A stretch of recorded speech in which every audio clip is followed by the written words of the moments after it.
በባለፈው ክፍል እንደምታውቁት አቡ እኔ እያለች ተንተባተ ብለን ነበር ያቆምነው። ሃይ ስኩል ልብ አንጠልጣይና እውነተኛ ታሪክ ጸሐፊ ፊደል ክፍል 11 ስትንበታበት ግራ ገባኝ። ምንድነው አልኳት ጮህ ብዬ። እንዳትስቂብኝ ግን ከማላውቀው ልጅ ፍቅር ያዘኝ አለችኝ። በሰዓቱ ትልቅ ቁም ነገር ልታወራኝ ስለመሰለኝ ሳላስበው ጮህ ብዬ ሳኩኝ። ውስጥ እያነበቡ የነበሩ ተማሪዎች ቀና ብለው ሲያዩኝ ሳቄን መቆጣጠር አልቻልኩም።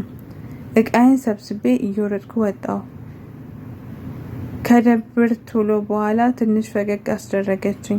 እሷ ግን አፍራ ነው መሰለኝ አኮረፈች። አጠገቤ ቁማ በተናደደ ፊት አየችኝና ባልነግርሽ ይሻል ነበር ብላ ጥላኝ ልትሄድ ስትል ትንፋሴን ሰብስቤ መሳቅ አቆምኩና እሺ ልጁ ማን ነው? እንዴት ነው የምታውቂው? አልኳት። ለመመለስ አልዘገየችም። ኩርፊያውን ረስታ ቶሎ ዘወር አለች። አላቅም ብታይ እንዴት እንደሚያምር ሳየው ልቤን ንዝር ያደርገኛል። ይህ ፍቅር ማለት ነው አይደል? አለችኝ። ያፈቀረ ልብ ይህ አይጠፋውም። ማንም ወንድ ምንም ቢለኝ ምንም ቢያደርገኝ አይሰማኝም። ቢኪ ግን ሲጠጋኝ፣ ሲያወራኝ፣ ሲያየኝ ብቻ በማንኛውም አጋጣሚ ከተያየን ራሱ ልቤን ንዝር የሚያደርግ ስሜት ሰማኝ ነበር። ወዲያውኑ ሳቄን ከኔ እስከምድረግ ድረስ ስሜቴን ተረጋግቼ ያዝኩኝ። በዛን ሰዓት ስለ ፍቅር ከኔ በላይ ሊረዳት የሚችል አንድም ሰው የለም። አዎ ልክ ነሽ። እና ምን ተሻለ ትነግሪዋለሽ? አልኳት ቀስ ብዬ። አይ አይሆንም፣ መጀመሪያ ትኩረቱን ማግኘት መቻል አለብኝ፣ ከዛ ነው የምነግረው አለችኝ። ፍንድቅድቅ እያለች የሆነ ጎኔ ደስ ይላል፣ እድሜሽ ነው ቀጥይበት ሊላት ቢፈልግም ከራሱ ያልተማረ ሞኝ ነው ይላልና እንደኔ እንዳትጎዳ ፈርቼ ዝም አልኳትኝ። ደግሞ አሁን አላሳይሽም እሺ እወቂ አለችኝ። ለምን አልኳት። ንግግሯ ግራ ገባኝ። በቃ አይን የበዛበት ነገር ጥሩ አይደለም አለችኝ።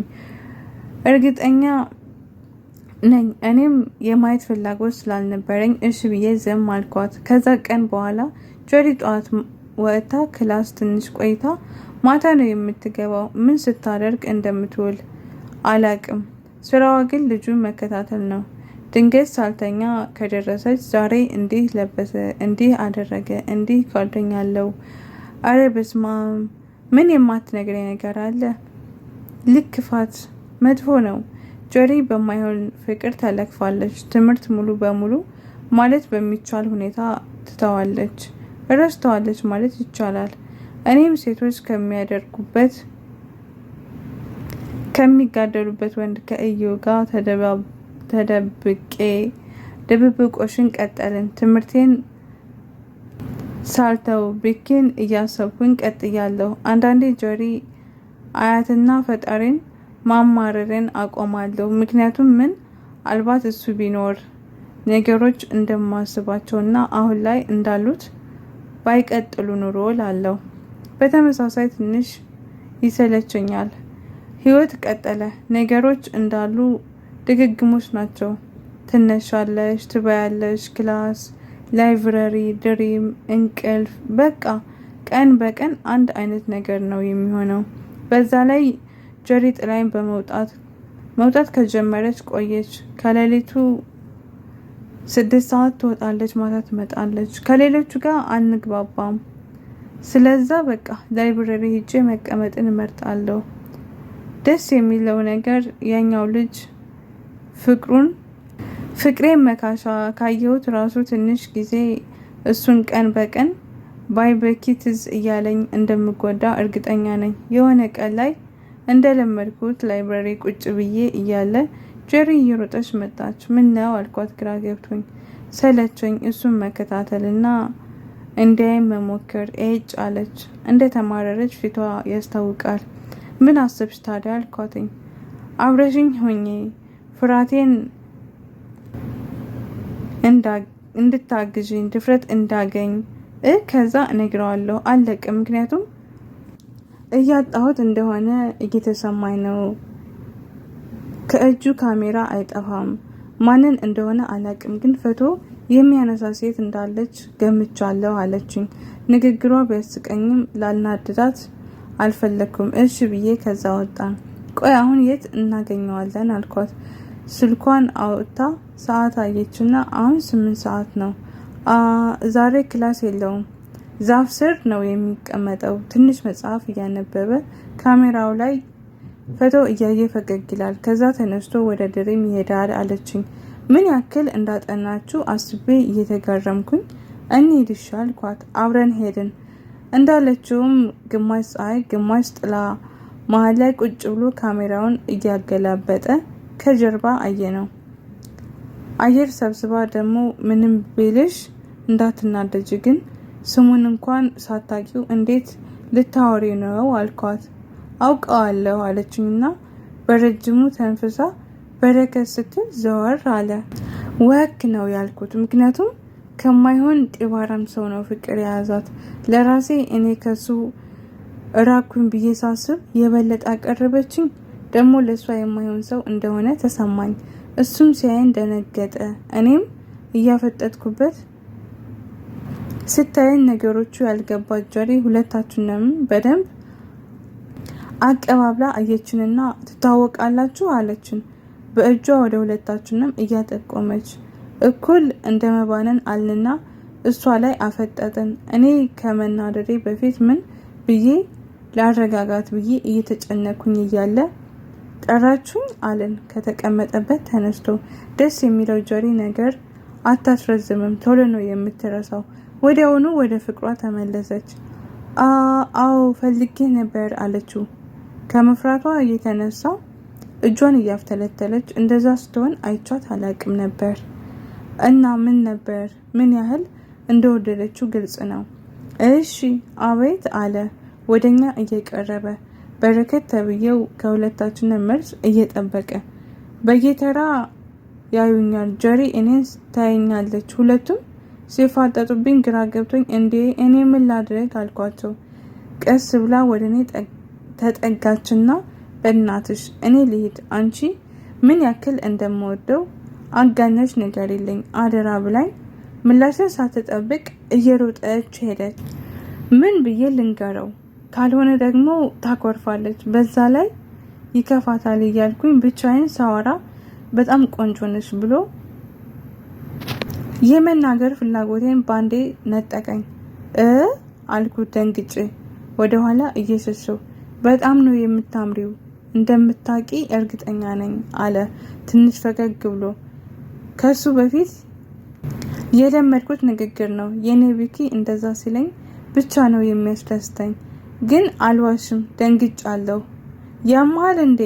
ለቁም ነገር ፈልጌ ነው፣ አትጃጃል አልኩት በጣም ተኮሳትሬ። ምን አልኩ ታዲያ? እኔ ልቤ ነው ያለው። ልብ የሚያቀልጥ ውበት እንዳለች ነው የነገርኩሽ። ተሳሳትኩ ቆንጆ አለ። ሲታይ እንደዚህ አይመስልም፣ ጅል አይመስልም። መጀመሪያ የፈራሁትኝ ኮስታራ ስለነበረ እምቢ ይላታል ይኮራባታል ብዬ ነበረ። በሰዓቱ ተናድጄ ስታስጠላ ጅል አትሁን እንደ ወንድ አክት አድርግ ብዬ በቆመበት ጥያው ሄድኩኝ። ወደ ድሪም ሄድኩኝ። ገና በሩን ከፍቼ ስገባ ከአልጋ ላይ ተወርውራ መጣችና ምን አለሽ? እሺ አለ። አወቀኝ። ስከተለው የነበርኩትኝ እኔ እንደሆንኩ አወቀ። ምን አለ? ቶሎ ንገረኝ። በደቂቃዎች ውስጥ በጣም ብዙ ቃላትን አወጣች። በዛ ላይ ሰፍሰፍ ያለ የጉጉት ፊት አሳየችኝ። የእሷን ፊት አይቼ ላስከፋት አልፈለኩም። መዋሸት ሳልፈልግ ለሷ ብዬ አላቅም ላስበት አለኝ አልኳት። ምን ለማለት እንደፈለኩኝ ራሱ ግልጽ አልሆነልኝም። ያ ማለት እኮ 90% እሺ ሊል ይችላል፣ በቃ እሱ አይቶኛል ብላ ፍንድቅድቅ አለች። በደስታ የተሞላ ህይወት ያላት ይመስል ጉዷን አልሰማችም። የዛን ቀን እሷን ላለማስከፋት ብዬ በዋሸሁት ውሸት እኔም እሷንም የማይሆን ነገር ውስጥ አስገባሁኝ። ከዛን ቀን በኋላ ጀሪ መጥቶ እስከሚያወራት መጠበቅ ጀመረች። ቀን በቀን እሱ ዙሪያ እየተንጓለለች ትዞራለች። ለተከታታይ 2 ሳምንት አካባቢ ያላነሰ ፈለገችው። የሆነ ቀን ግን ተስፋ ቆረጠች መሰለኝ። በጣም ከፍቷት ሙሉ ቀኑን ተኝታ ዋለች። አጠገቧ ቁጭ ብዬ እያባበልኳት እያለ ብድግ አለችና አቡ እህትሽ አይደለው ትወጂኝ የለ ሄደሽ አንዴ ብቻ ደግመሽ አውሪው እባክሽ በእናትሽ ብላ ለመነችኝ። መጨከን አልቻልኩም። ከእናቴና ከአለምዬ ጋር ካወራን 2 ቀን ስለሆነ መጀመሪያ እነሱ ጋር ደውዬ አወራቸውና ቀጥታ ወደሚቀመጥበት ቦታ ሄድኩኝ። ገና እንዳየኝ እኔን ማናደድ ያስደስተዋል መሰለኝ። ስጠብቅሽ ነበር ቆንጅየዋ ጠፋሽ እኮ አለኝ። መቀመጫ ወንበር ላይ በእጁ የያዘውን ካሜራ እያስቀመጠ ከቻልክ አታውራ አዳምጠኝ አልኩት።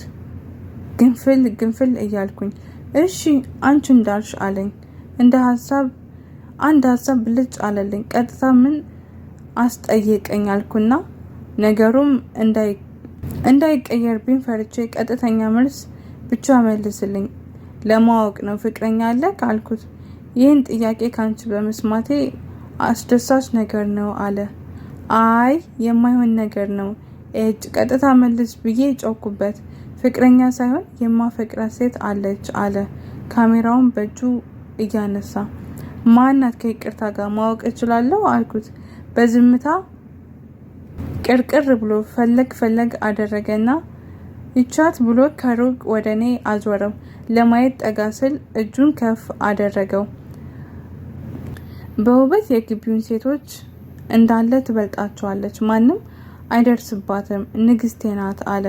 የበለጠ የማየት ፍላጎት አደረብኝና ስጠኝ ልያት ብዬ ከእጁ ለመቀማት ስሞክር ቆመ።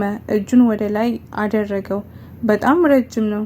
እንዲሁም እንኳን ከፍ አድርጎብኝ ስጠኝ እያልኩኝ ስንታገል አበለሰት አለች ጀሪ ጮህ ብላ። እኔ ያላስተዋልኩት ነገር እጁ ወገቤ ላይ አድርጎት ነበረ። የእሱ አይን ያረፈው እጁ ላይ ነበር። ቶሎ ብዬ ወደ ኋላ ሸሸውኝና ያመሃል ብዬ ጮኩበት።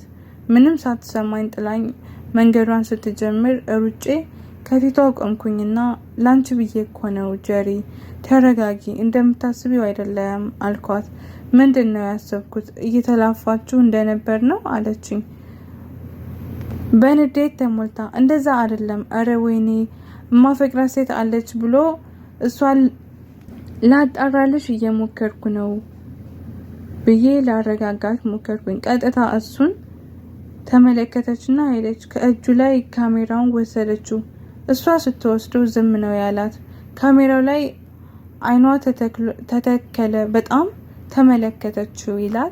ታላሽ ቤተሰብ በቀጣይ ፓርት እንገናኛለን።